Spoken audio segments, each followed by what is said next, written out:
Kalel was a bright-eyed 6-year-old boy with a mop of brown curly hair that bounced as he walked.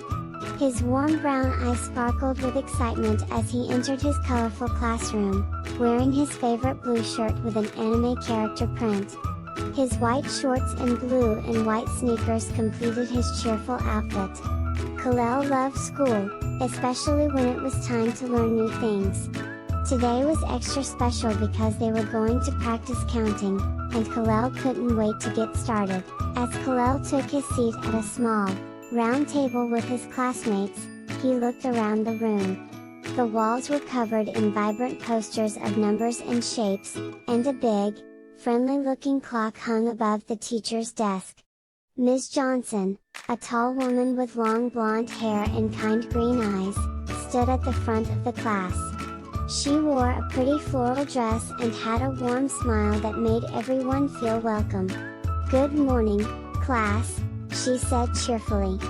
"Today, we're going to have fun learning how to count from 1 to 10. Kalel's eyes lit up with excitement. He raised his hand high in the air, waving it eagerly. "Ms. Johnson, Ms. Johnson," he called out. "I already know how to count to 5. Ms. Johnson smiled at Kalel's enthusiasm. "That's wonderful, Kalel. Maybe you can help your friends as we practice together."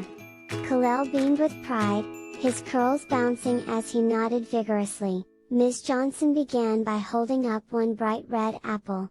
"Let's start with 1, she said. The class repeated after her, 1. Then she added another apple. "Now we have 2, she explained. Kalel counted along with his classmates, his voice clear and confident.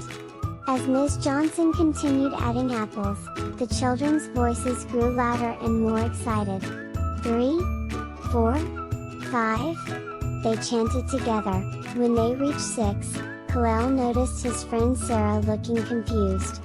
He leaned over and whispered, "It's okay, Sarah. Just remember, 6 comes after 5. Sarah's face brightened, and she gave Kalel a grateful smile. They continued counting together, 7, 8, 9. With each number, Kalel felt more and more proud of himself and his classmates.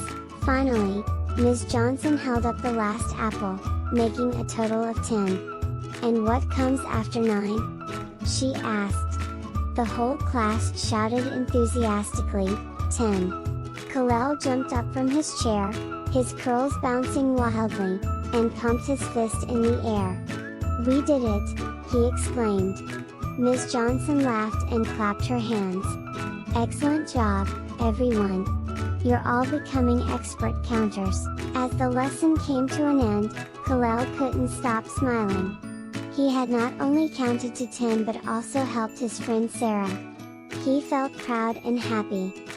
As he packed up his things, getting ready to go home, Kalel thought about all the new things he could count now.